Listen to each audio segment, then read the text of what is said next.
Welcome, everyone, to the Endurance Athlete Journey podcast. I'm your host, Coach Justin. I'm here with Coach Katie, and this is episode 97. And today we're going to be discussing a topic about soreness.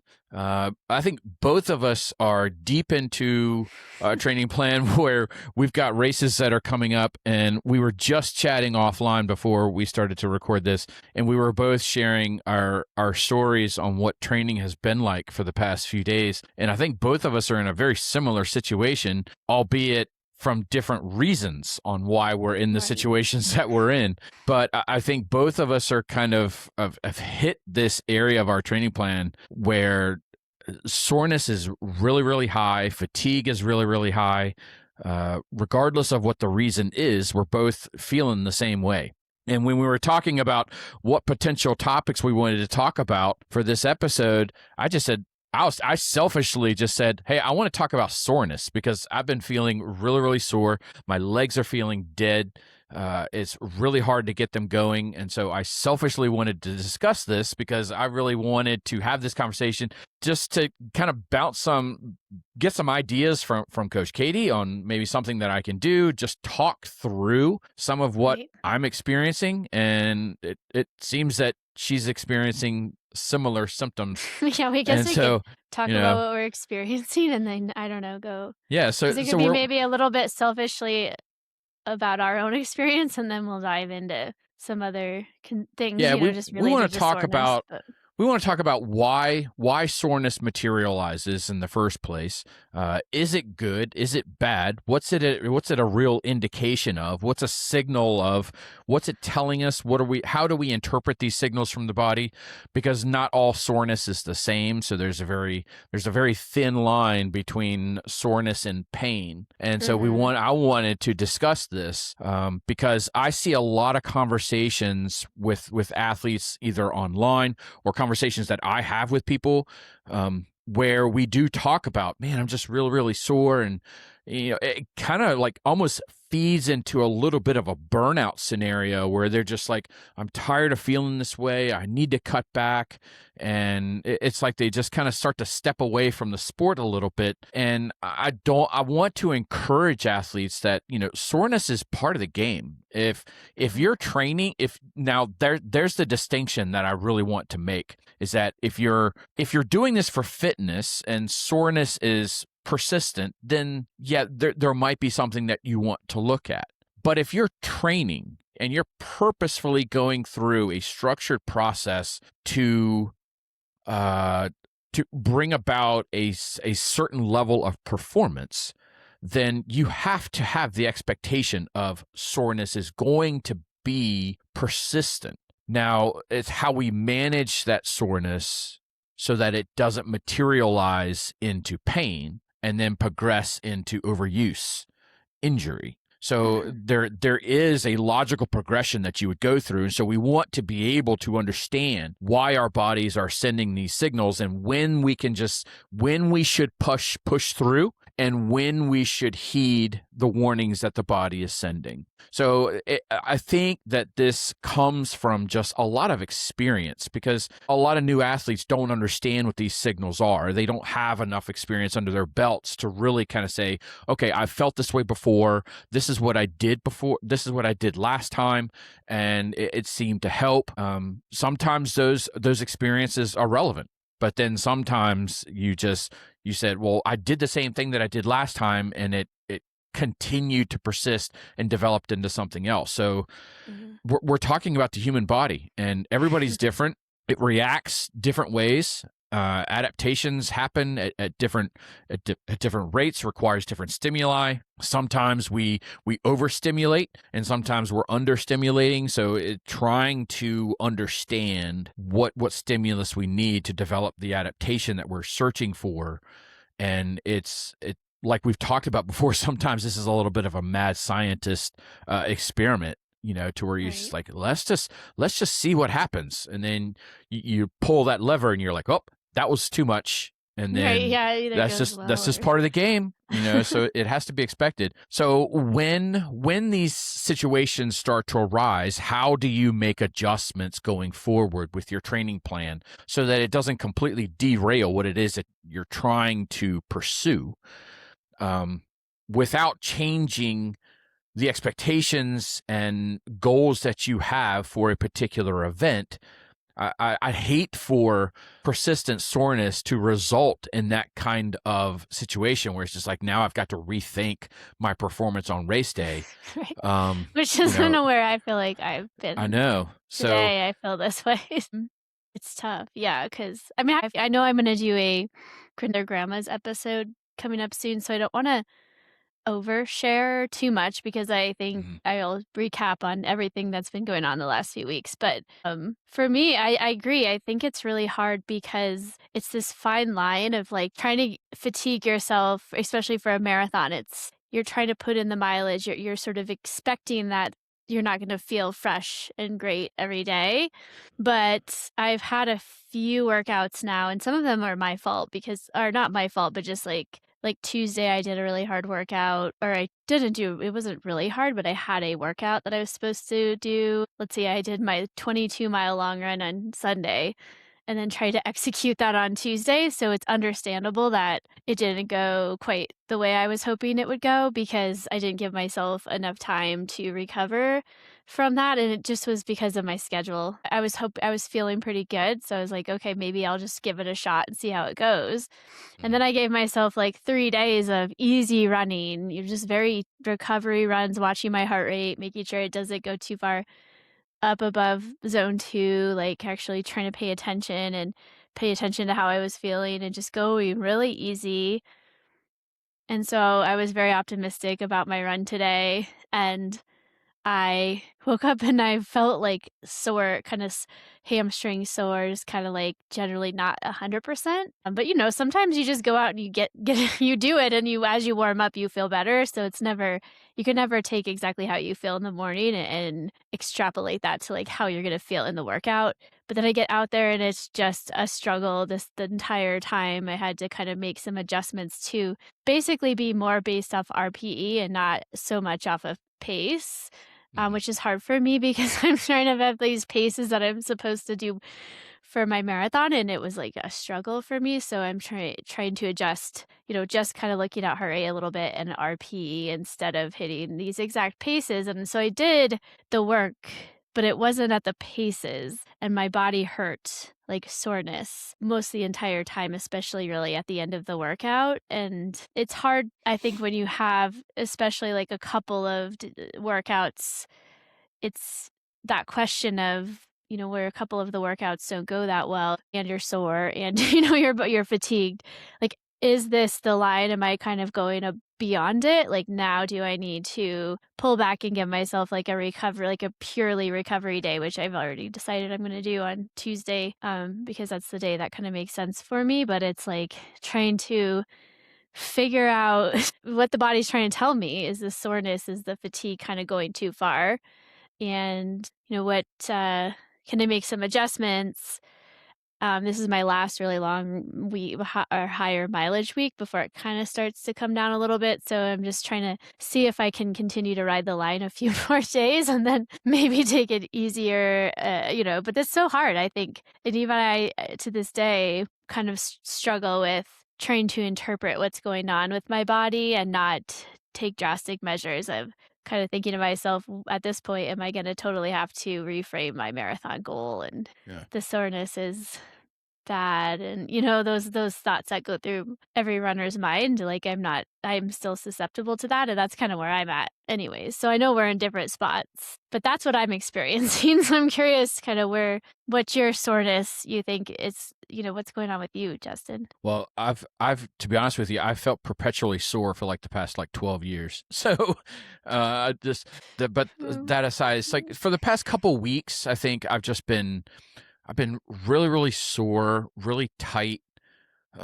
especially up in like my upper trap areas, and it's been affecting my sleep. And so, I try and take, there's a couple nights where I ended up taking some Tylenol just to try and dull the pain a little bit so I could sleep better. So I was like, if I could just get a couple good nights sleep, maybe it would help my recovery, because I'll just toss and turn because I can't get comfortable and I can't stay in one place, one position very long and then have to move around. And so it's breaking up my sleep. And so, I already don't sleep enough. I don't get enough hours of sleep. And so when the quality of the hours that I do get start to drop off significantly, my performance is definitely hindered. I've been giving a whole lot of thought to my approach in the weight room because I'm carrying a lot of volume.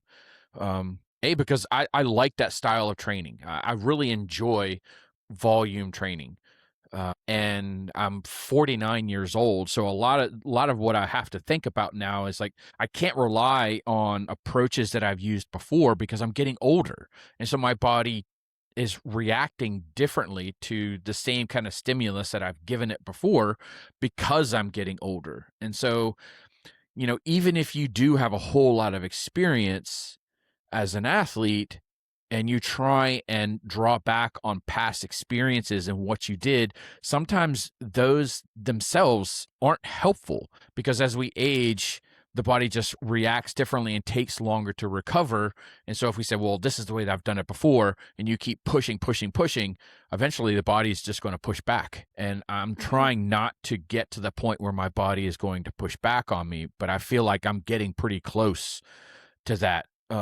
It's like today, for instance, I had a pretty rough week in the weight room this week. So like I only have 3 sessions in my training plan for strength training, and two of the three were really, really just subpar in my opinion in terms of my reps and my weight and how I was feeling afterwards and my ability to recover. And so I was chatting with the guy that I use for my strength training, and I was like, man, I'm just having a hard time recovering from these sessions. And so we were discussing a kind of a change up to the method, and I think some of it is my A-type personality where I'm kind of like pushing to failure for a lot of the movements that I'm doing, and I find it hard to kind of back off, because I was like, well, if I can lift that and I lift it easily, let's lift some more. But with the aerobic conditioning that I'm doing on top of it, I shouldn't be pushing as hard, I think, in the weight room than as what I am. And it's now starting to bleed over into the aerobic conditioning. Because today I had the conditions here where I live is cold and it's raining, and this is May 23rd, so this is Memorial Day weekend when we're recording this, and my long ride is 3 hours, and then I jump off the bike and I think it's like a 30-minute brick session, so I jump off and do a 30-minute run off the bike because I'm getting close to race day. And so I was stuck on the trainer today because I just did not feel like dealing with the weather conditions. And the workout that I always reserve for that kind of adjustment to the training plan is a challenging workout in itself. And so I threw that on there. I was like, it's a workout that I've done many, many times. I know how to execute it. And I know the way my body typically feels when it does. And it was like from the get-go, like my legs just said, not today, son. So I had a really, really, I was on the struggle bus the whole time. And I know that when I get to this point, sometimes I have to give myself a little bit more freedom and a little bit more grace with the warm up, because as you start to carry more and more fatigue, it just takes the body longer to get warmed up. And so if you stick with the same duration of warm up, you have to maybe start to extend that a little bit and allow more time to warm up. And so I said, well, maybe this is just what's going on. So I said, well, let me just go a little bit easier for a little bit longer during the warm up, try and get these legs to kind of kick in and see how they feel. And they were just mad. They So just never really kicked in. they just never kicked in. Oh, It's like it's all in my quads. oh. And so you've got hamstrings, I've I've got got quads. hamstring So issues. And I did like I it's didn't mention this, but I did a deadlift um Thursday night because I was with my son all day Thursday, so I wasn't able to get my run or my strength work in. Usually I would do it earlier to allow more time to recover. And I don't know if that was it, but I think I'm gonna have to rethink my deadlift routine because yeah. after that my hamstrings were tight, sore, but there's like a tightness, and every time I do deadlift, and it's kind of expected, but I'm wondering, I warm up, like, I'm really cautious about my form, but I just don't know. I'm trying to do these, like, shorter, heavier deadlifts, but for the rest of my training plan, I'm gonna probably keep it on the lighter side, and I'll keep doing some form of hamstring or deadlift, but I think I don't know, I don't think I overdid it at the time, but maybe because of all the fatigue, that's the other thing is, like, even when you're strength training, seems like something totally different. Hmm. You're not running, you're strength training, but it's all contributing, and if I already had sore legs or something going on from my run and my squats the other day, it's like, I don't it's all accumulating, and so even though it wasn't another run, it probably just caused the micro tears and things we'll talk about with soreness, and, just had it recovered enough so when I came in this morning to run, that was probably my biggest complaint, other than maybe the heart rate was a little bit higher than I wanted it to be for the pace that I was running, but it was my hamstrings were just not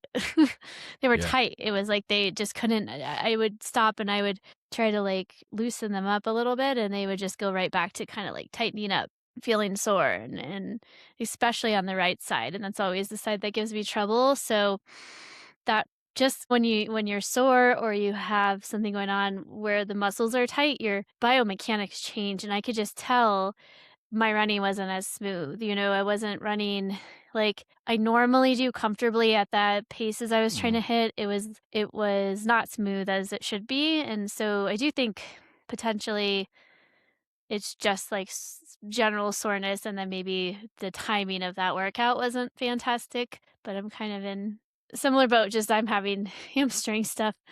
And my Yeah. quads are great. I don't know.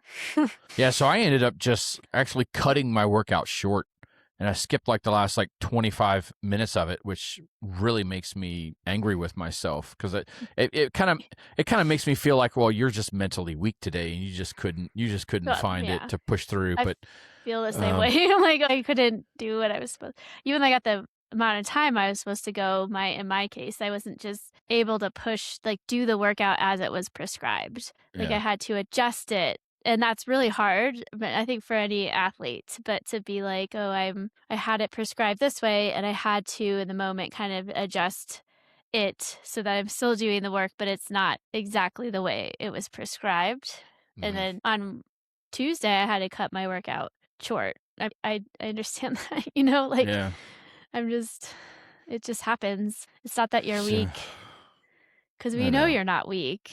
Like, we all we know, like, you probably push through more than you should, you know what I mean? So for I you to do. tell me Yeah. that you're had to cut short, to me, that means you probably had something it was just, like, significant enough that you should make that call. Because I Yeah. think you're the type of person that would most definitely try to push through if you could. So telling me that, I don't think it's weakness, I just think it's, like, something must have been going on that you had to cut that short. Because I don't think you would It do has that it has to be take that pretty lightly. serious. It has to be pretty Yes. serious for me to cave, Mhm. because I usually don't do that. Right. But I do know that I'm going to make an adjustment to my training plan for my strength stuff, and I think I'm gonna reduce my peak weight for each of the movements by like 45 to 50%. And I'm just going to cut it in half. I'm getting really close to race day. And so I don't want to continue to stack on fatigue. I want to get to the starting line healthy. Last year, I did the same race and I didn't get to the starting line healthy.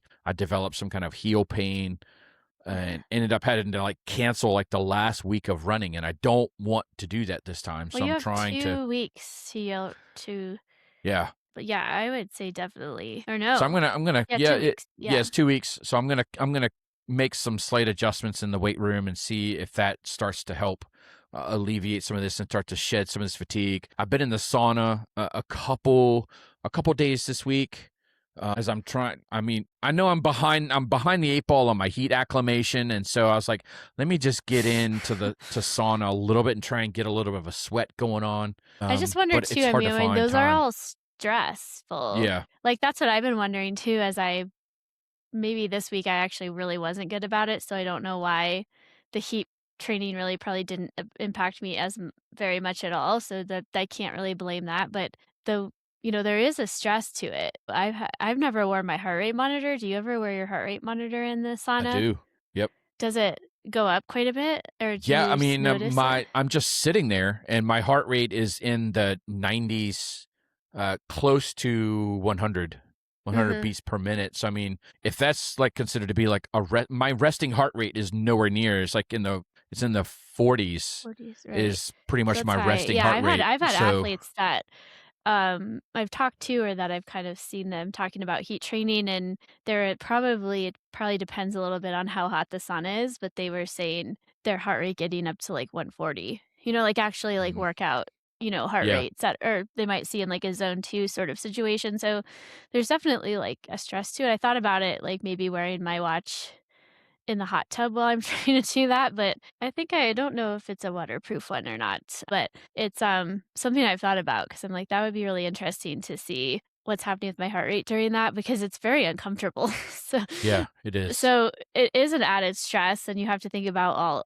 we've talked about this before, but, like, all of the stressors, and so soreness, I think, can come from, it's just probably somewhat to do with, like, what we're doing to our body, and then, like, the recovery from it, and if we have other stressors going on, then maybe, like, our ability to recover and adapt to that stress, or that input of weight training or whatever we're doing is just gonna be less, and so if we continue to try to push through, I think you just accumulate more and more soreness, Yeah, if that makes sense. And for me this week, I do think I had to work at the hospital a couple days, and those days are not stressful in the way that but it's just out of my norm, and in not like it's not something I do every day. So I always go in there like, "Oh, okay, like I have to kind of like relearn, or just like remember exactly what I'm supposed to do." And there'll be like three yeah. weeks I won't work there, and then all of a sudden it's like 2 or 3 days in a very short period of time. So that I'm like, maybe that's contributing to it, and I'm just not recovering as well. So I think we have to kind of think about those things too. Is I just wonder for you if it's just like the sleep something, is you're mentioning sleep, and then you're trying to do like heat training, and you're trying to do all these I things think it's a too combination much. of Maybe. I think really high it's relatively high volume for the race that I'm training for. Right. Even though I've done a lot higher volume before. This is still relatively high volume. I've had a pretty stressful couple weeks with work. Just completed my recertification for my triathlon coach certification, so I'm certified again for the next couple years. But that required a lot of continuing education units that I had to spend watching videos and trying to stay focused to do I that. know what that's Of course, like. I waited to the last minute to do it. So, and then just the inability to get good quality sleep. And I think it's brewing, and I can feel it. I can feel Really? it kind of like Mhm. rolling. It's that momentum. It's just like I've got to stop this from gaining speed, because it's going to affect how I'm going to feel come race day. And I Right. want to finally enter into a race where I'm feeling healthy and prepared, and nothing is like inflamed. So I really would love to have that. So Right. now that we've kind of talked about Yeah, we talked like about our own experience. what we're experiencing, and kind Yeah. of the backdrop to this, let's talk about DOMS. And so this is Okay. delayed onset muscle soreness. This is part of the game when it comes to any kind of training, and to a certain extent fitness. If you're just kind of getting started and you're coming off of the couch and you're just now becoming active, you're going to experience this. And I want to talk Mhm. about kind of the physiology on why this is happening and why it's not necessarily a bad thing. So let's talk about delayed onset muscle soreness. So, um, I think maybe just talking about when it typically starts to occur, like, for people who are listening probably understand this a little more, but if someone's brand new, usually it's like you might strength train, like this happens to me. Sometimes I'll strength train and it don't feel immediately sore. Like immediately after you do usually maybe a little weak. Like I've gone so hard before where it's been hard for me to go down the stairs because my muscles yep. are weak, but I'm not sore yet. But usually when that happens, I'm like, no, because you Yeah, know, it's panic. this the soreness is gonna come, and I know it's coming. I'm realizing that when I have what I'm feeling that week after strength training. But usually it's maybe 12 to 48 hours. So Uh-huh. you're either gonna feel it usually it's the next day, and sometimes it's even, like, 2 days later, which is lovely because you think you wake up the next day and you're like, "Oh, I feel okay," and then it hits you 2 days later, which has Yeah. also happened to me. Um, and that's just this it's soreness, and it can be somewhat light, and it can be very significant depending on how hard you went and the stimulus that, you know, that happened, the amount of damage, like micro tears in the muscles that you accrue. And I think people kind of worry when we say that. So I think we need to explain what's happening and Yeah. why it's okay, but also like when is it too much or when do we know we need to back off and when can we work out through it. And it can also be like other stimulus that occurs just from general endurance exercise. So it's not always strength training, although strength training is typically it happens after strength training for many people, but it can also be from like a hard interval session, like a really long run. I know I get it from some of my long runs races. Obviously, everyone who's run a marathon will know, going up and down stairs the next day can be difficult. Hill work, speed work, anything like that can also cause it because you're basically the accruing a little bit of damage there in the muscle, but it's not like a bad sort of damage in most cases. It's just something that naturally happens. So yeah. Any add-ons there? Do you want to go right into and what's happening? What's the process? Yeah, I want to talk about the process. So Great. this is based on my understanding and the research that I've done. This is kind of what DOMS really is, and it's when you have a hard session, whatever the reason is Mhm. behind the session, but some kind of stimulus that you have thrown onto the body, and there's a reaction. So you get these micro tears in the muscle. Nothing bad.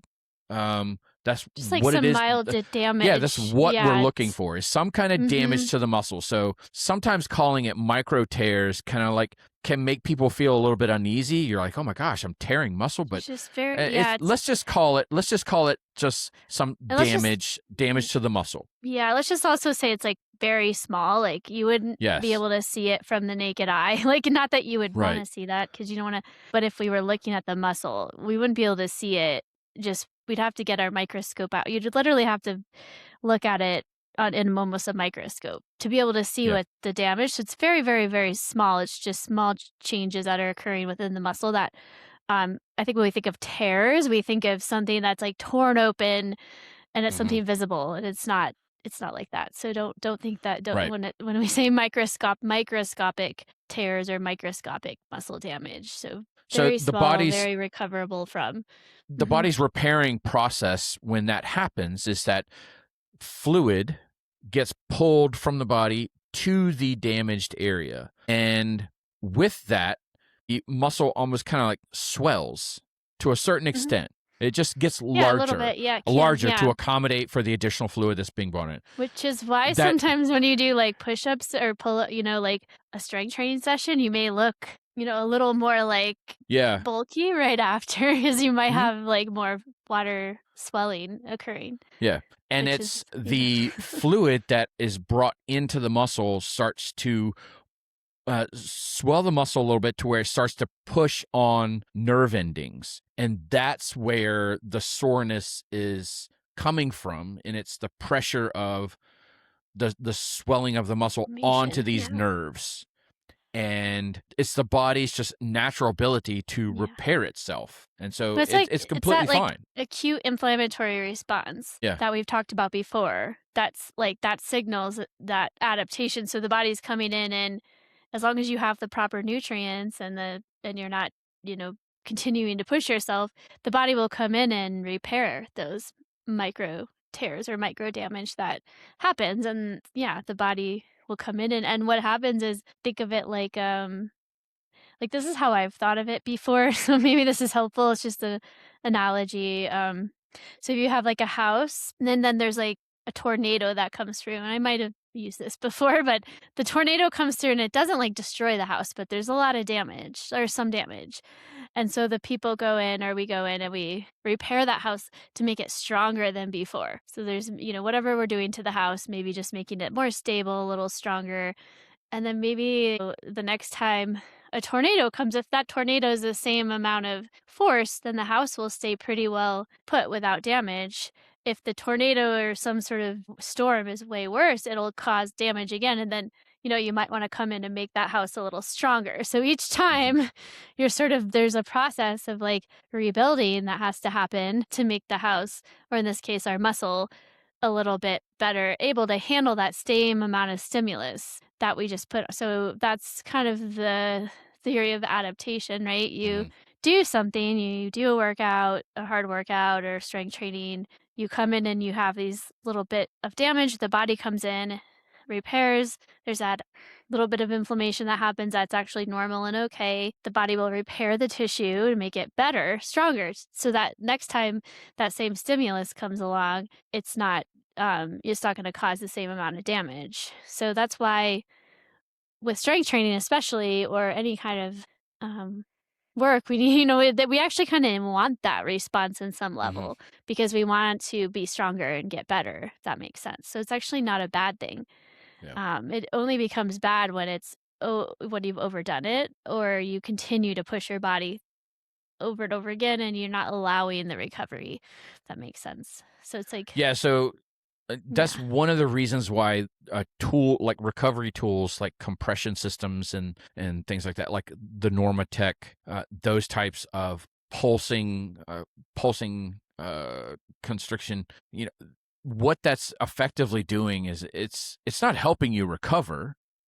What it's doing is it's actually pushing the fluid back out of those muscles. And so, as it does that, it reduces soreness because the muscles aren't as quote unquote swollen as they were before, pressing up against these nerves. And so, as these devices push fluid out and the body kind of processes that additional fluid and cleans out the system, you're less sore the next day. So, I don't want people to think that, oh, these types of systems are helping me recover. What Mm. it's effectively doing is it's just reducing soreness for the next day. It's not helping you repair anything. Yeah, that's true with So cold therapy too. Like if people true. use that a Yes. lot. Same concept. It's when you're using cold therapy, it's kind of restricting the blood flow to those tissues and so it delays soreness. So it's fine, if you let's say have sort of two hard workouts or something where you need to do 2 days where you want to be less sore for the next workout and it can work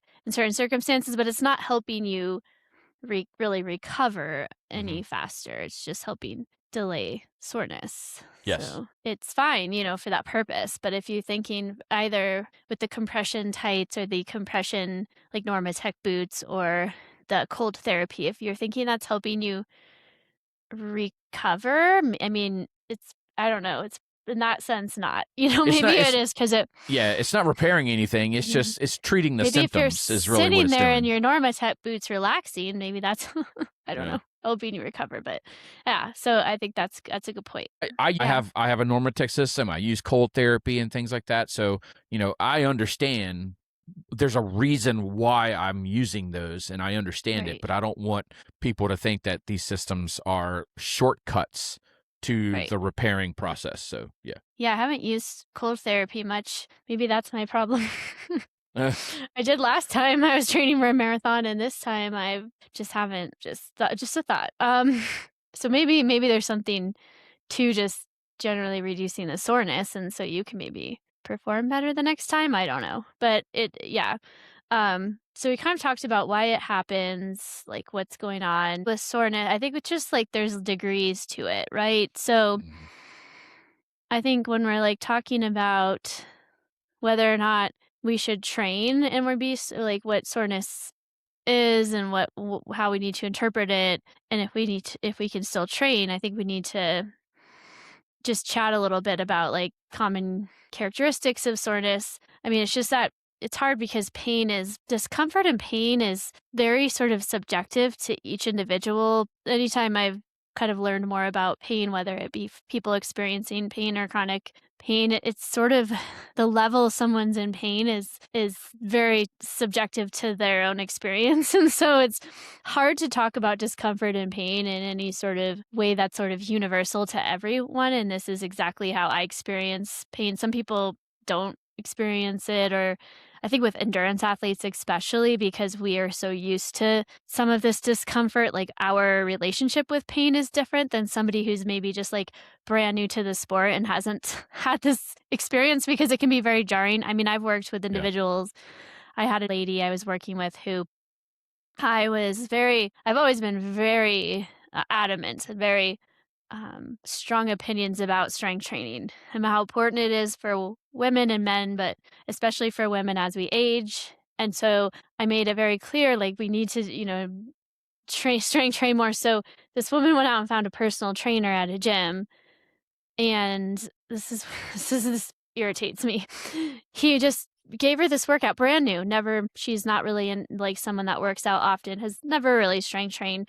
This gentleman gave her this workout that was way too hard for this person. It's like I don't know what kind of personal trainer this was, but he obviously wasn't very experienced. And she was so sore she couldn't even use the bathroom, so squat down to use Wow. the Yeah. potty. And she's like, "I'm never doing that again." And I'm like, Mhm. "That sucks." That made me so angry because, at this point, like, I wasn't really able to I wasn't a personal trainer. I was kind of encouraging her to go to the gym. She took my advice, and this gentleman had no idea what he was doing and just, like, she was destroyed. I mean, she couldn't even I've been there before too, but Mhm. I know what was happening, and I was aware because I'd been there before as an athlete.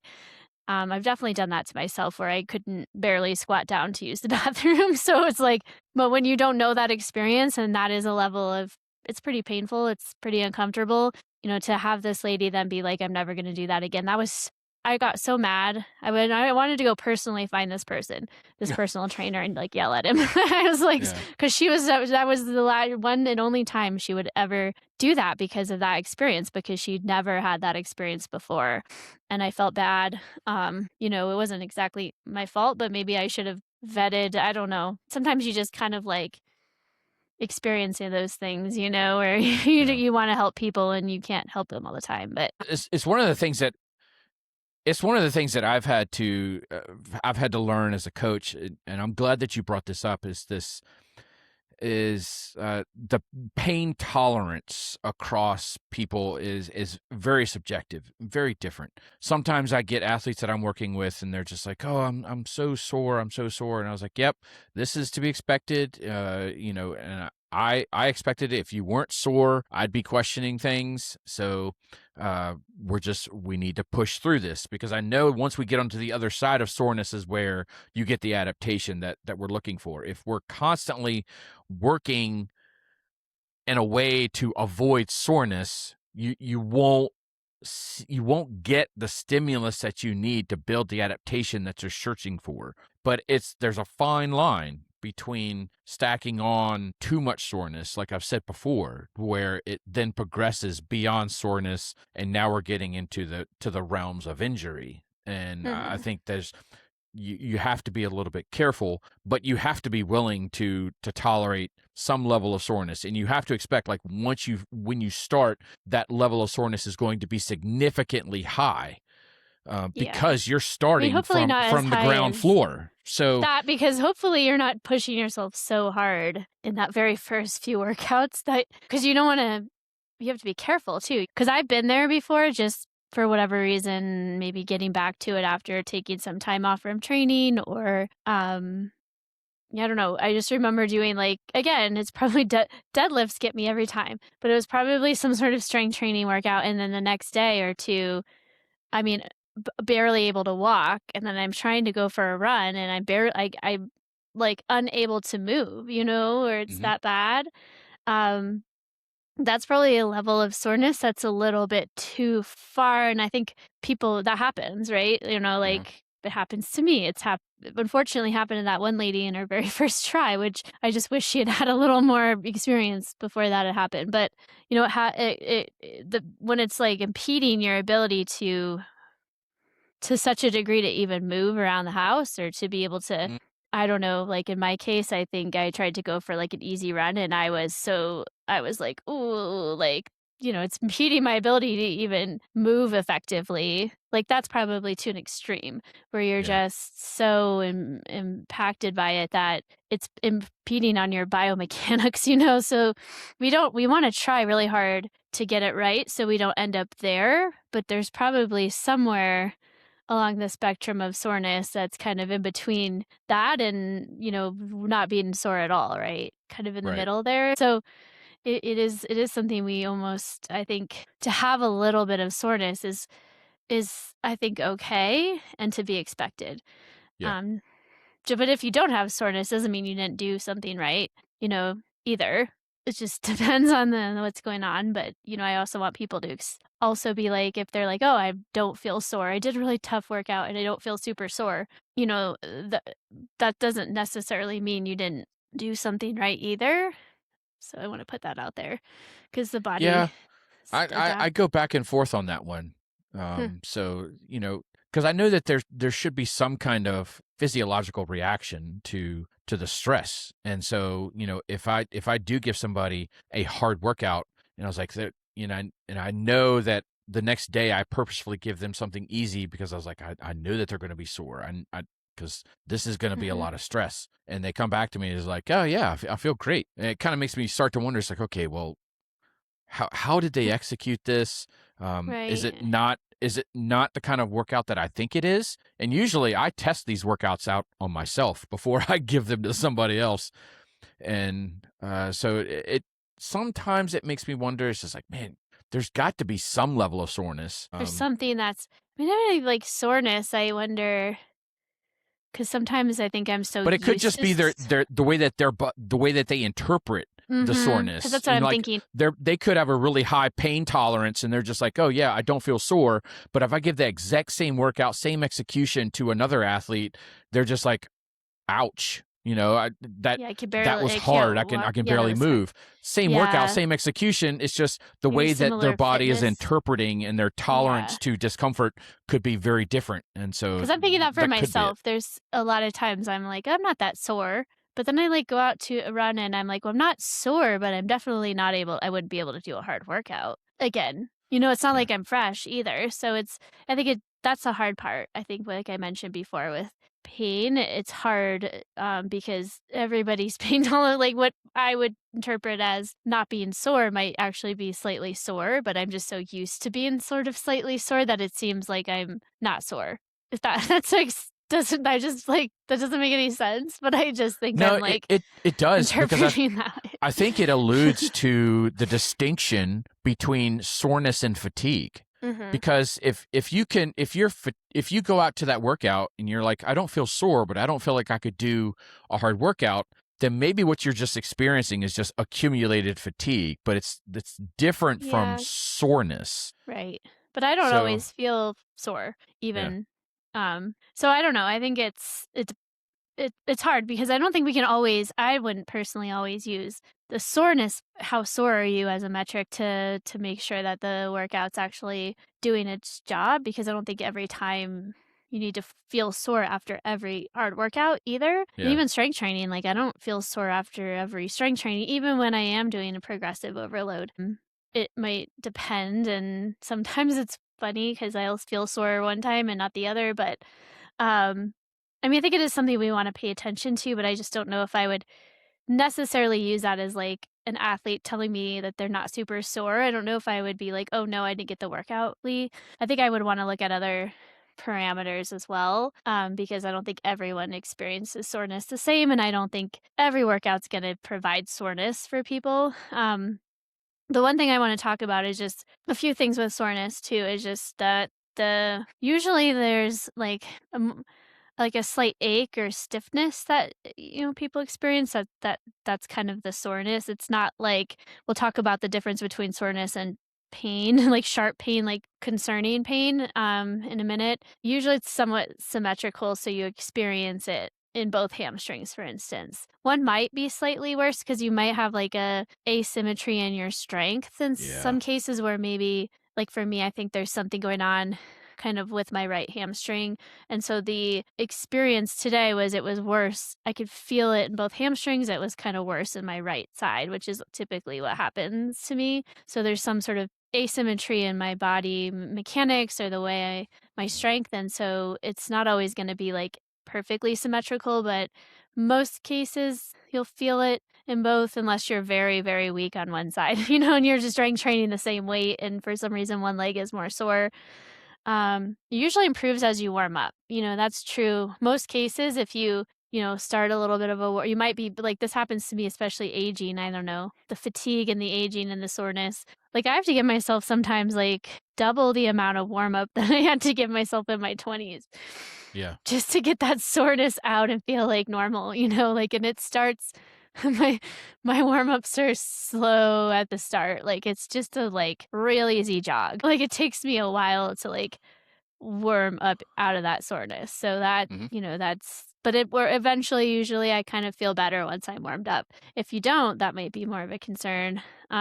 It's more like muscular. So you feel it in your muscles. It shouldn't be soreness shouldn't be something we feel in our ligaments or tendons or bones.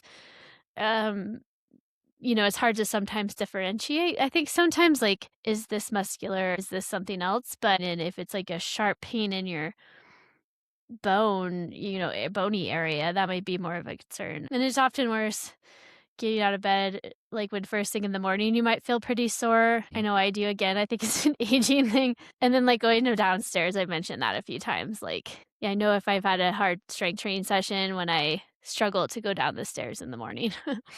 um, any thoughts on like how you would characterize like soreness, any other things you would Yeah, add to the that?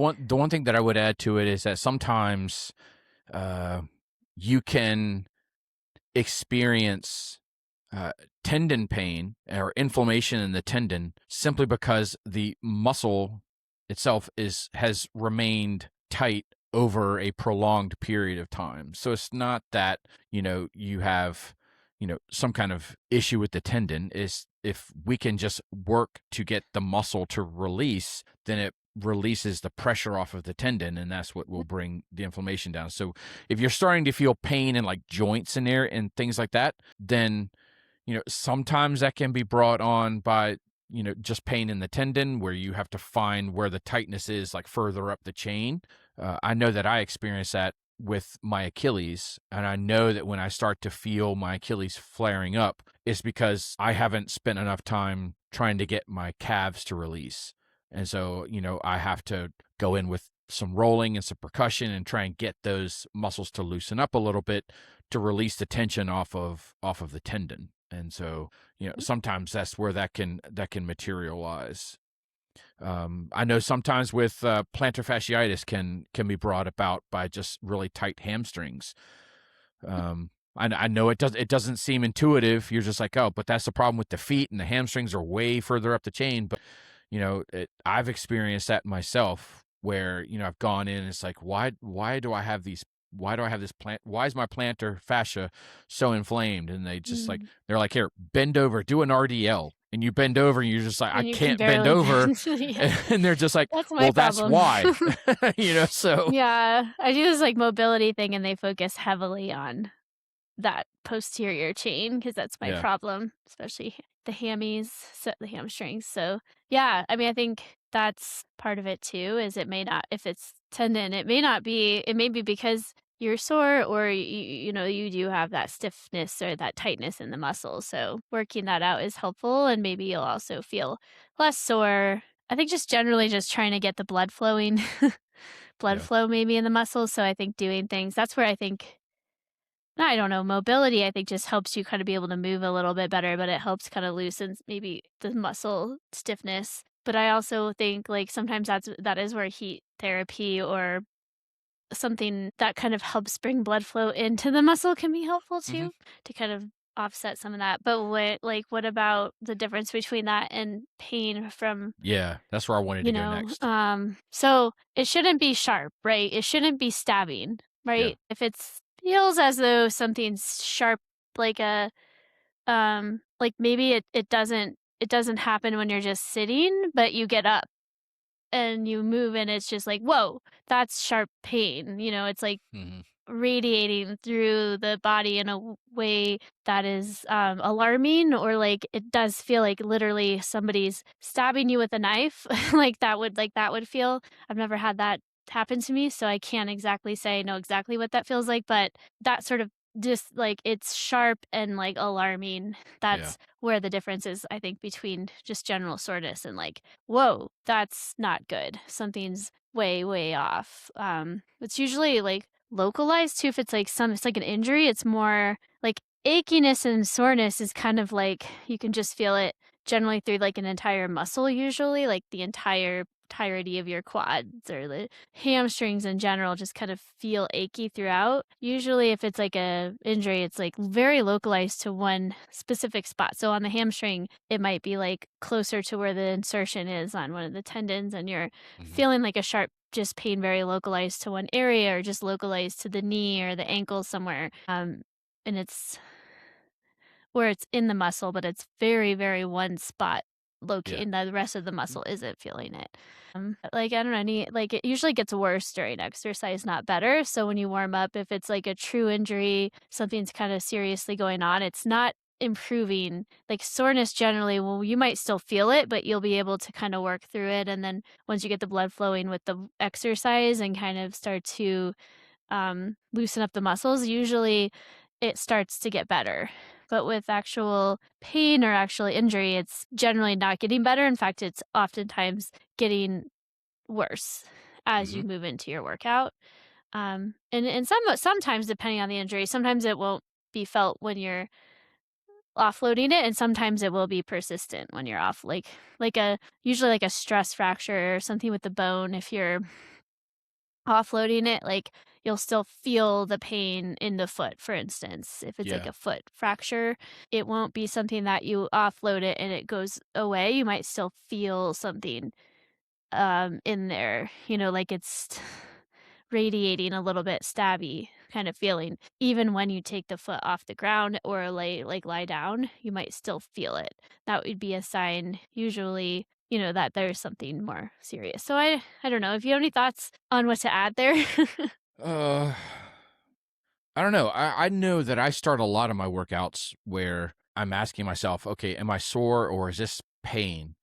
Yeah. And a lot of times I would classify it as pain, but I'm still hard headed enough to where it's just like, okay, well, let me see if it's real pain. If it's real pain, it will persist deep into the workout. So usually I just say, okay, well, I'm going to adjust my warm up. I'm going to warm up a little bit longer. Let's just see if it starts to alleviate as I get into this. And if it does start to ease, but it doesn't go away, then I'm just like, okay, well, if it is starting to ease, I can feel it getting better, but I just haven't gotten to that point yet where it's fully released. Then I say, okay, well, this is just soreness. It's just really, really deep soreness, and I'll still go for it. Yeah, and But it could be like tendon, just if a little bit of tendon, yeah, because I have hypermobility, so yeah. it's one of those things where it's just I know it's something that I just have to deal with, and so a lot of times I'm asking myself these questions. It's like, okay, is this getting better? Is it getting worse? Are my mechanics changing as as I start to compensate? Am I starting to feel stress in other areas? Because I'm protecting someplace else. So let's say that my right foot hurts. Am I starting to experience discomfort in my left foot as it's now trying to overcompensate for the protection of the right foot? Then I Right. start to say, okay, now I'm protecting, I'm overcompensating for this. And not only am I still damaging the area that's hurt, I'm now stressing out areas that aren't hurt to the point where now they're starting to hurt. Mhm. And that just comes from experience, Yeah. of doing it, and you're Yeah. just like, oh, I remember what that was like. That was miserable. Yeah, Um, I mean, I think this morning, I mean, I felt like my right, probably because my whole leg is a little bit impacted on the right side, and that's always my bad leg, I call it, because it's always the one that gives me problems. But I had like some ankle stiffness, and I'm like, well, I'm usually my experience is I'll start running and it gets better, and it did.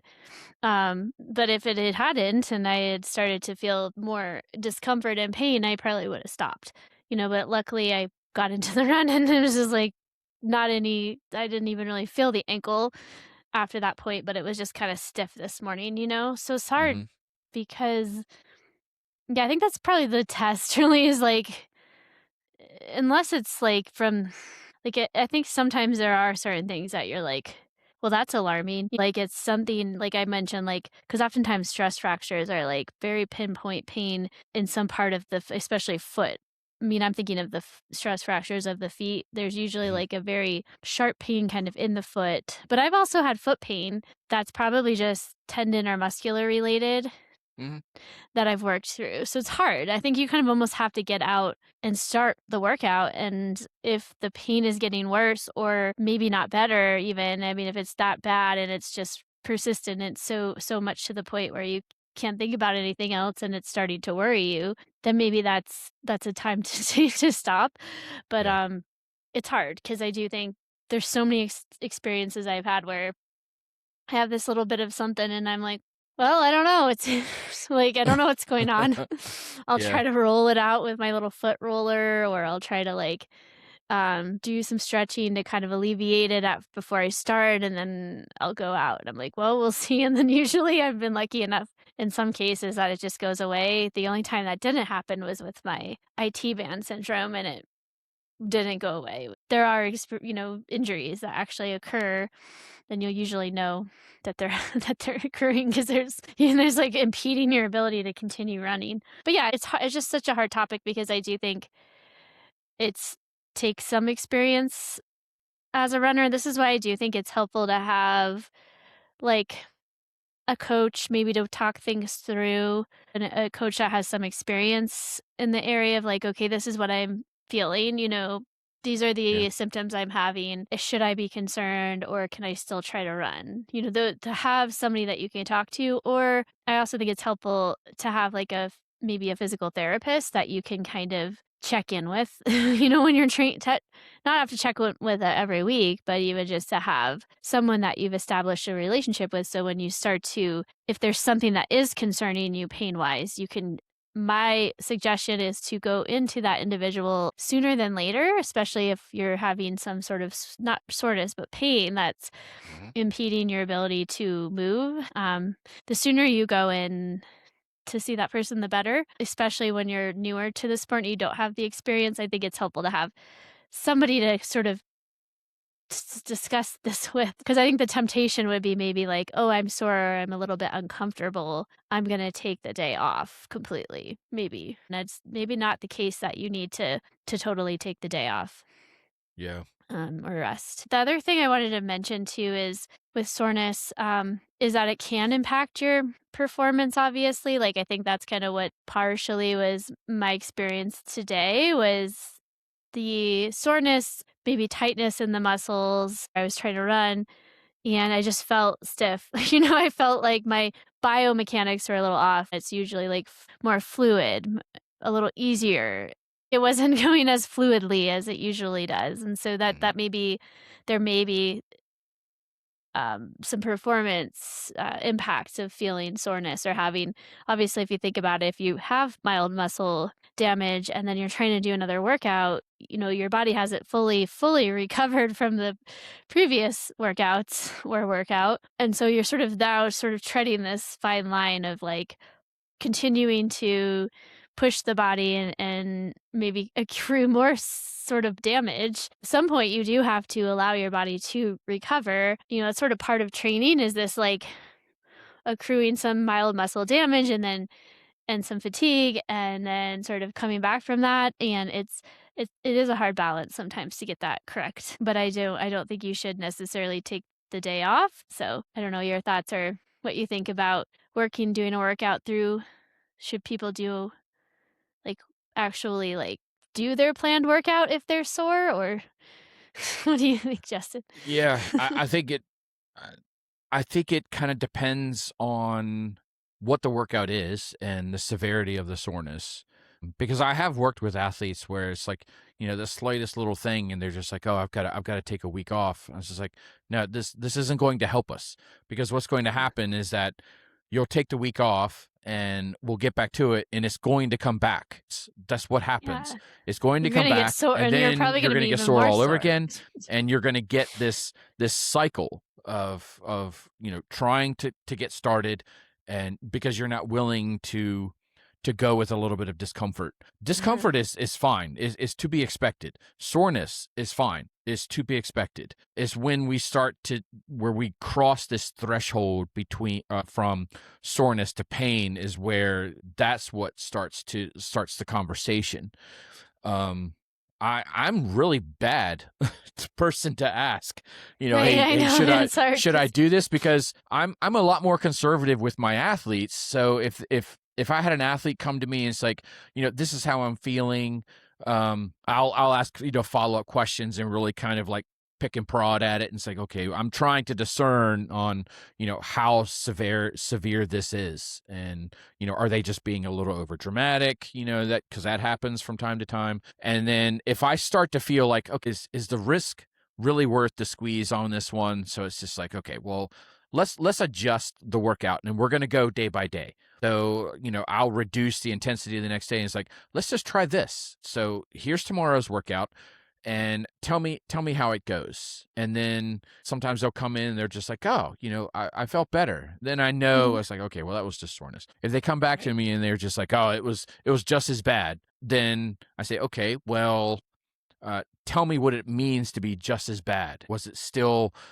like a stabbing pain? Was it persistent? Did it alleviate at all? Or did it get worse as you continued to progress throughout the workout? Then I start to say, okay, well, maybe we do need a day off. So Mhm. let's keep it at one day. We're not taking the whole week off. Let's just take it at one day and let's just see how that is. But a lot of times what I'll do is I'll give them something to do during that day. And it's not a workout, it's recovery stuff. So I say, okay, hey, let's do tomorrow. I'm not going to give you a workout, but what I want you to do is I want you to do this. I want you to go in and do some rolling. I want you to do some stretches. If you have access to like a sauna, I use the infrared sauna and I love it. Mhm. Let's do some purposeful recovery stuff and then try an easy workout the next day because I'm not willing to like waste the time on just taking a day off. Let's use that time constructively and do something To that's going to recover a help little, yeah. aid the process. Right, Um, yeah. and so Absolutely. they'll come back and they'll just say, oh, I'm starting to feel better. Then we keep moving forward. Um, Mhm. but Yeah, I yeah, think it's I'm important to kinda yeah, I think sometimes you schedule a workout like you're saying, and it's like, "Okay, well, let's just see what happens tomorrow," and if it's like I might give my athlete parameters, like, "Okay, if you're do the warm up and then you try the first few sets and it's just not going well, I give you or you're still sore, there's still some sort Mhm. of level of discomfort, I give you the permission to stop there. Just let me know, we'll take the next day off or something like that where it's like just want you to try it and then Mhm. I give you permission after a few sets or a few repetitions or something of an interval to like try to stop and or to stop and to give it up for the day and that's okay so I give them that permission but it's also often that they might warm up and be like oh I feel just fine or I'm a little bit sore but I'm performing just fine so just soreness doesn't always indicate that the workout's gonna go poorly either. I think it can impede performance sometimes, especially if the soreness is more of a sign of like general fatigue or soreness is sort of building over several workouts or something where Mhm. you've kind of building this soreness and it's not you haven't quite let your body recover and adapt. But I think sometimes I've had plenty of times where I'm just a general little bit sore and my workout goes just fine. So giving it a try is probably my suggestion. And then if it's really bad and not going well at all, to give yourself permission to stop. And maybe you do need a recovery day and then you try the workout again or do a different workout on your plan. I use a lot. So, It's like let's just try it. If we try it and you get through the warm up and you get through like maybe the first or second interval or whatever structure it is that and you feel like it's still going poorly or it's going worse, then call it. But mhm. I don't. I'm less likely to say, okay, well let's just not Yeah, just do take it. it off. Yeah, that's how Um, I am. unless That's how, unless there's been several workouts where this has persisted, then mhm. I make that call. And it's like, okay, now this is something that needs attention. So let's make the change. But Right. Yeah. I don't make that change very, very callously or just, haphazardly and just like, oh, well, Mhm. let's just take the day "Oh, you're off. sore. Let's Let's just, take let's yeah, take no, tomorrow that's off." just, No. that's, Yeah, it's, like, that's what not we're here for. necessary. So, So you're yeah. kind of wanting that. And the other thing, you mentioned a little bit about taking, like, a recovery day and doing recovery, so I just think, just a reminder, like, it is okay. There are certain things that help aid in recovery, and if you do a recovery day, I absolutely agree, like, or a rest day to make it a recovery day. Maybe thinking of it that way, like, like it's not a rest day. You're not doing anything. You're recovering. So like your your goal for this day is recovery. So it could be potentially very easy aerobic movement, but if it's a like a rest day from training, you are not moving. It could be like mobility work, really focusing on some mobility, whether you do a yoga class or do like I do the like a mobility app. Really focusing that time on sleep. Even Mm, if you have maybe instead of run, go take a nap. I wish I could do that. I'm terrible at napping because I usually also think I gotta be doing something else. So it's not easy for me to nap. But if you are good at napping, maybe take a nap and then focus on your nutrition. So maybe making sure, and this should be something you're doing. These are things you should be doing anyways. Like, you yeah. know what I mean? Like in general, but nutrition, I mean, that could be a thing to think about, obviously, as a dietitian when somebody's sore, like, and it's happening a lot or it's impeding their ability to get workouts in. It may not be nutrition related, but sometimes it could be Yeah. where you're not getting the right nutrients. Like, so then I might look at something like, are you getting enough protein? Are you fueling adequately around the workout so that you're actually giving your body the nutrients that your body needs to adapt? Because if you're constantly, like, think about that analogy I used with the house and the tornado. Like, if you have that tornado come through and you're trying to fix your house to make it stronger, but you don't have the materials, then you're not, you don't have any ability to make that house stronger. It's like the same Right. with your muscle. You do the workout and you have those micro tears, but if the body doesn't have the building blocks to be able to repair, where do you think that's coming from? It's coming Right. from the food you eat, the nutrition you take in. So making sure you're eating enough and the right things and hydrating. Sometimes I suppose you could maybe exacerbate things a little bit, or with soreness, I mean, maybe just lack of hydration and being dehydrated. If you don't have the fluids, your body is, blood and all that, we have a lot of fluid in our body. And if we're not moving those, nutrients around where they need to be adequately, I'm suppose hydration could probably make the, the soreness worse. Wouldn't it definitely make it worse because if your electrolytes are low, then the signals aren't being effectively communicated between the brain and the muscle, right? So Right. the contractions aren't happening as fluid as they should. So Mhm. it should make soreness worse if you have Yeah, I some mean, level maybe of dehydration. maybe also cramping, which is sort of a different issue, but, obviously, you're more likely to cramp. But I'm also just thinking, like, when we're fully hydrated, we're able to get, like, the flow of all these building blocks and nutrients and then sort of Mhm. the waste products of certain things that we're trying to kinda pull that make soreness maybe worse. You're dehydrated, so the body's not properly able to kind of have the ability to kinda get those nutrients where they need to go, or the ability to take away some of those, like, byproducts of things that we need to go and flush out through the kidneys. If you're not Yeah. hydrated well, you're probably not going to have that process be effective. And like the kidneys can't really do their job of getting rid of, like, not detox. It's not they're kind of detoxing, but it's more just like getting rid of some of those product byproducts that we want to flush out of the system, and Mhm. like then delivering the nutrients that we want to make sure we are to recover. So I'm sure that could be impacted by probably some level of significant dehydration. So just making sure you're hydrated, is I think important in general. I think one point that I do want to stress though is that what are your thoughts on this? That if you do have an athlete that comes to you and you're like, okay, I'm going to take a rest day or whatever, I wouldn't recommend like changing their diet or changing the intake of their calories because there's no training going on, but the body is still working to repair itself. Shouldn't they kind of still eat as if they have a full training load? I mean, it's just one Yeah, I day. wouldn't really change. So, I wouldn't really tell someone they need to eat less. I would, normally when I mean, potentially, I'm thinking too, like, unfortunately, sometimes when someone is training a lot and maybe they're even when they're trying to get the right nutrients and they might be under fueling, and so allowing maybe one day where we're not really where maybe they're just eating, like, to maybe they're able to recover some of their um, under fueling a little bit on that one day. So if someone really wanted some parameters, I might really have them focus on, okay, really want you to focus on your protein and I want you to focus on eating like nutrient dense foods that maybe will have antioxidants and certain things that might help aid in reducing inflammation or might give them some parameters for that day if they really wanted to focus on something, but I would not give like calorie like have them lower their calories necessarily. No. Yeah.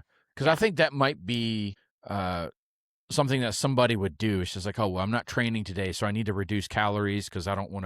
I don't want to gain weight or anything like that. So I think that that might be a misconception that Yes. even though s- you're not training that day, the body is still working hard to Working. repair the Mhm. damage that it has Yeah. accumulated over time, which is why you're taking the rest day. So, Right. Yeah. if the body is still working on it, you still got to feed it as if, you were training. But I Yeah. can understand, like, Absolutely. if that one day turns into a whole week, then yeah, that might be something that you need to discuss on how are we going to adjust our nutrition for, a whole week off versus taking like Mhm. 1 or 2 I wouldn't days worry. off. Yeah, I would never tell anyone who's just taking like a day off to sort of aid in recovery. Yeah, I don't think you need to adjust your calories. That day, maybe naturally you're just not going to be eating as much because you won't be eating maybe the pre and during and post fuel that you might be getting during, for the workouts. But yeah, I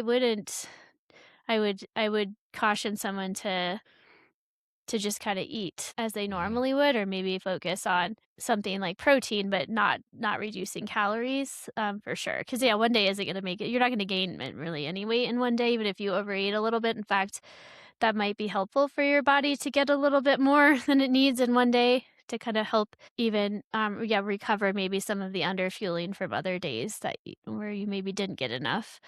Yeah, and I do think that kinda, like to go back to that underfueling connection, I mean, I do wanna reiterate that, like, when we don't eat enough or we're under fueling, we do does take longer for our body to recover, so soreness may be a concern where you would just feel sore more, and when somebody's feeling sore, like right now where I'm at, it kinda gets me thinking like, "Okay, have I been eating enough?" Like, it's Yeah. 'cause it's like, I don't track, I mean, maybe I need to. Maybe I should I do occasionally go back and log food for, like, a day, and that's something someone could do to just make sure they're not excessively under eating because, the relative energy deficiency in sport or RED-S, something that develops over a long period of time. It's not something that happens over the course of 2 days or a week. But if that's something you feel like you're just, like, consistently sore and struggling, that would be something to maybe look at is underfueling. Yeah. I think of underfueling, just poor recovery in general, overtraining, all signals of excessive or all things that could be related to excessive soreness, sleep, too much intensity. Those are all things that contribute. So I think sometimes it's like when you're experiencing like with Justin and I where we were at, I think it's like I think where I'm at right now, especially, it's like, okay, I'm at this sort of point, tipping point maybe where it's I need, maybe it's too much intensity or too much. The training plan Mhm. is where it should be, maybe, but maybe it's too much. So do I now need to like back off a little bit so that I can recover, but I don't want to back off too much because I still want to have a good race. It's just such a hard thing to sometimes figure out fully. And is this just where I need to be, before I back off a little bit, or am I going too hard? One of the things that I use quite a bit is that distinction between with overtraining and Mm, I've had this conversation with others before. There's overreaching, so there's functional overreaching and mhm, non-functional overreaching.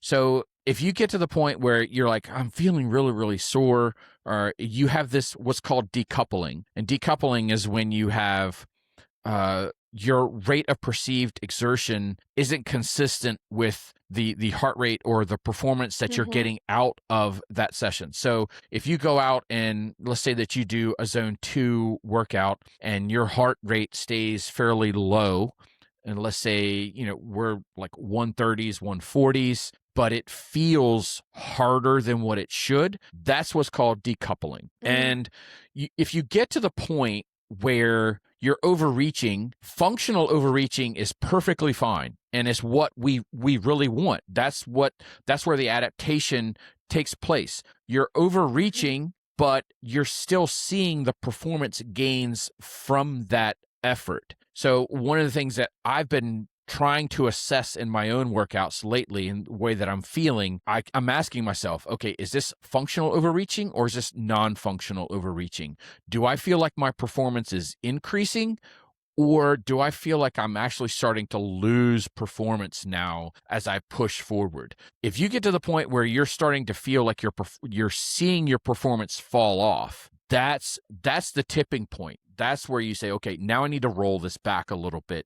Because if you can still overreach and still get the performance that you're looking for, then I suggest that you keep moving forward, but Mm. monitor it closely because it doesn't take much to go from functional overreaching to non-functional overreach. And so that's one of the things that I've been personally, asking myself every single workout that I've done for like the past 2 weeks, because that's how long I've kind of been sore and been feeling this way. It's like, okay, is this just life stress? Is this job stress? What else is this, fueling in to how I'm feeling? I took a week off from the weight room and then went right back into it because I was super busy one week and I just didn't have the time to dedicate it to. So I wanted to focus on what's really important. That's the aerobic stuff. And so I sacrificed the weight room. But when I went back into the weight room, I got really, really sore because I missed a whole week of strength training. And I guess I wasn't as conservative as I should have been. And so I asked myself, okay, is the performance that I'm seeing now, does it feel harder than what it really should feel? Am I having a hard time hitting my targets? And the targets are reasonable and they're targets that I've hit before, and that's how I felt when I hit them. Now, if you're starting to get different answers to those questions that you're asking yourself, that's where you start to look forward in the training plan. It's like, okay, now I need to make some adjustments. Let's kind of restructure some things. If I have any key sessions that are coming up, maybe I want to push them further out, or actually just remove the key sessions entirely for the rest of that week, and just maybe focus on some nice easy stuff and just say Mhm. it's a missed opportunity. Yeah, but what's worse, having a missed opportunity or still pushing forward and now you've gone beyond the threshold of where you could sustain it and now you're hurt. Mhm. I'd Or you're much rather miss a key session than cross that threshold, because I've done it to myself many times. And it's a lesson that's really hard to learn, because I think most of us are kind of like A-type personalities. And so I know that the way that I look at it, it's like, okay, well, this was an opportunity to get better. This was an opportunity to deepen my fitness. And if I miss a workout, then it almost feels like it's that missed opportunity. It's this fear of missing, this FOMO mentality. And I know that this is something that I struggle with. But it's something that I've had to come to grips with. It's like, okay, well, yeah, it's a missed opportunity, but what good is that opportunity if it causes me to cross that threshold from soreness into injury? Now I've missed many opportunities because now I have to take a significant step back rather than just right. taking one step back. I'd much rather take the one step than the many steps. But Yeah. asking yourself these questions on, am I overreaching, which is fine, but what are the outputs that I'm seeing from this overreach? Are they still increasing? Then I'm fine. I'm going to move forward. But if I'm overreaching and I'm starting to decline in my performance and things are really starting to feel harder than what they should, and my heart rate Mhm. isn't consistent with what I'm seeing in terms of output and effort, then that's the key. I think that's the one moment where you say, okay, now I've got the evidence that I need to confirm that, I need to make some adjustments. Right. Yeah, I think, yeah, that makes sense. I think that helps. It's just hard, I think, to sometimes but I like that you put kind of like sometimes we talk about metrics and things like that, and I think this is one of those cases where we do wanna pay attention to how our body's feeling and then also what's happening with our heart rate or some of those, types of metrics that we're noticing of like this heart rate should be easy, but I just feel like this is really hard right now. Perhaps I do suspect right now I am in a bit of an overreaching situation. And so what happens next week will probably be the key to how do I progress over the next few days. And then I'm taking that rest day off Tuesday. And the rest of the week, it's not super, super hard workouts. There's little bits of things in there, but nothing really, really, really hard till, like, Sunday when I have my final long run 20 miler with some, pace work stuff in there, so I think that will be very telling. If I get into the end of next week and it's still a struggle, I might have to kinda rethink things a little bit, but, yeah, I think it's hard, I don't know where you're at. Are you gonna take some days off? Yeah, I don't know. I'm still kind of torn about this. um, I think the approach, because I did a couple runs this week, and I know that there's a pace that I use that's a really low zone 2 effort that should feel really easy. And when I Mhm. ran at that effort, it felt almost like it was like zone 3. I was like, this is Oh, okay. requiring some Interesting. significant focus and effort. And it caught me off guard. And it kind of Yeah. started this ball rolling in my head. It's like, okay, now I'm starting to ask myself, am I getting into this non-functional overreach phase of my training? And so I think I'm leaning more towards making an adjustment to my approach to the strength sessions, to the weight room first. I want to make that change first and say, okay, because is that the culprit? Am I just going too heavy and Too I'm hard. being too Mhm. ambitious in the weight room? And that is, I'm having a hard time recovering from those sessions, and that's feeding into my inability to execute the aerobic workouts that I need. So I'm going to kind of go through a deload process with that, and I'm just gonna give it a week. I'm just gonna say, well, let's reduce this for a week, and let's see how I feel the following week after that. Then I say, okay, now I'm still kind of feeling like I'm kind of struggling. Then I'll say, maybe let's just take a day. But let's keep the weight training at that new adjusted method, and then take a rest day. I think I'm more of that kind of like stepwise approach to to to uh, to handling this kind of situation, rather than just do it. Because if I reduce my weight in the weight room and I make that change and I take a rest day, I don't know what it is that I really needed to do, because I changed too Mm. many things.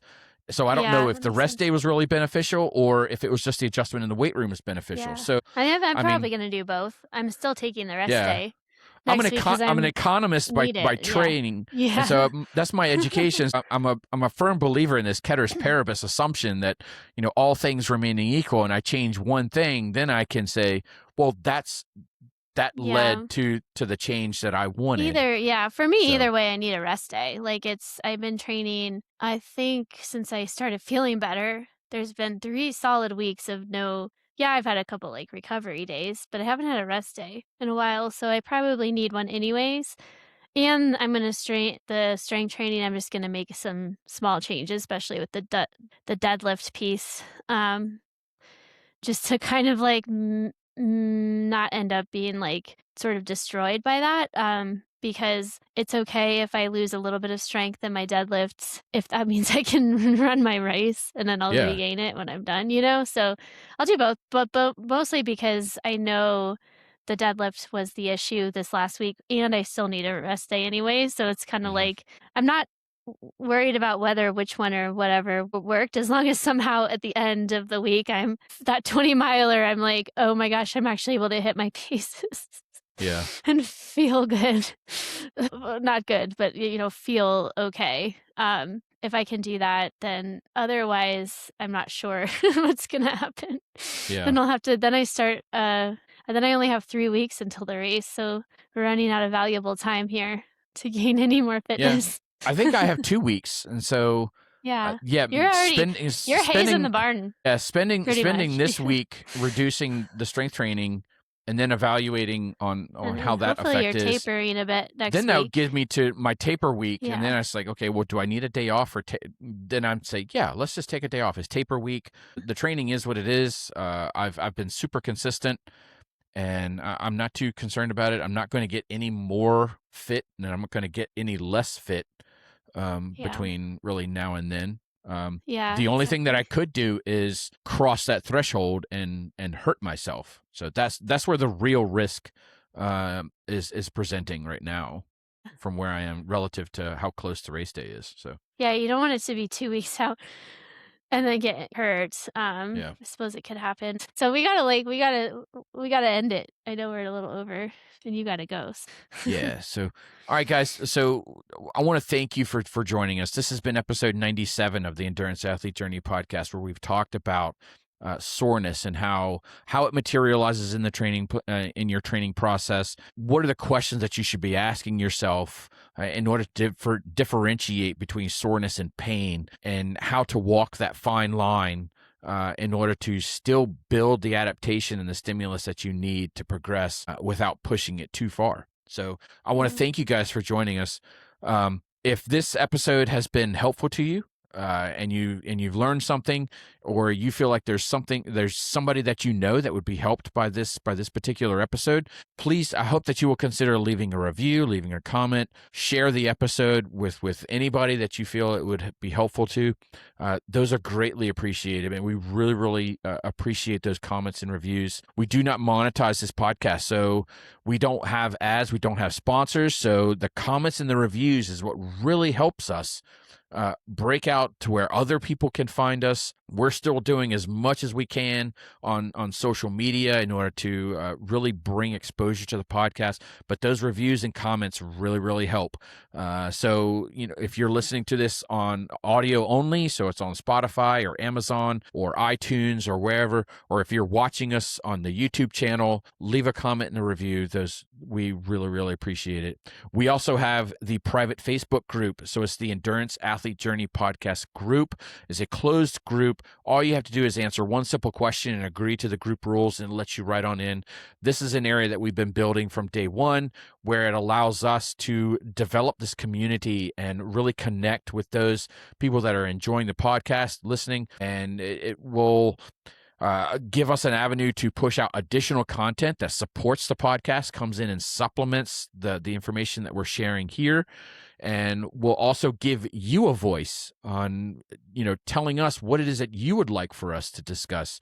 I know that Katie and I have a list of topics that we still check through, but we can only be but so creative. So those having ideas and things floated by listeners on something that you'd like to learn more about, we would love to see more of that. So if you have those types of ideas, share them in the group. We will absolutely put them into the queue and get those developed. We are also active coaches. So if you are looking for assistance in your training, you're looking to try something different, or if you're stepping up in race distance and you're not quite sure how to approach the training, or you've just become super busy and you're tired of researching, workouts and trying to find things, am I doing enough? Am I doing too little? What other kinds of workouts should I be doing to get the stimulus that I want?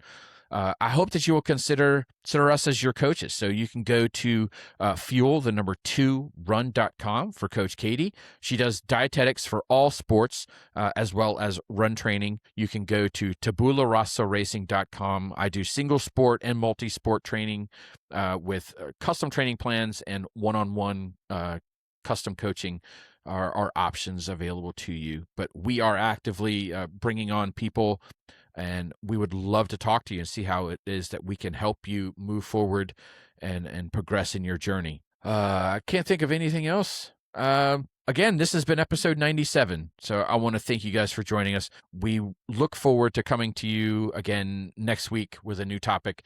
And until next time, I've been your host, Coach Justin, along with Coach Katie with the Endurance Athlete Journey podcast. And we will talk to you again next time. Thanks, guys. Bye.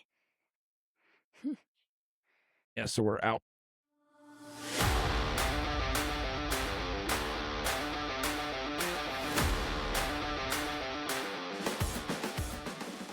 That wraps up today's episode of the Endurance Athlete Journey podcast. Endurance sports have a way of teaching us patience, humility, and resilience, lessons that carry far beyond the workout. Progress in endurance sports doesn't come from shortcuts. It comes from consistency, discipline, and doing the work when it's not glamorous. Wherever you are on your endurance journey, keep trusting the process and honoring the work you put in each day. If today's episode resonated, please subscribe, leave a review, and share it with someone to help on their endurance journey. Don't forget to join the conversation on our social sites to help build and foster a community where we all learn and support one another. We'll be back with more stories and insights from Coach Justin and Katie. Until then, visit the podcast website at theenduranceathletejourney.buzzsprout.com for more episodes from the Endurance Athlete Journey podcast. Have questions or comments about the podcast? Feel free to send us an email at theenduranceathletejourney@gmail.com. For all things coaching, visit Coach Katie at fuel2run.com and Coach Justin at tabularasaracing.com. Again, thank you for listening to the Endurance Athlete Journey podcast, and remember to find joy in the journey.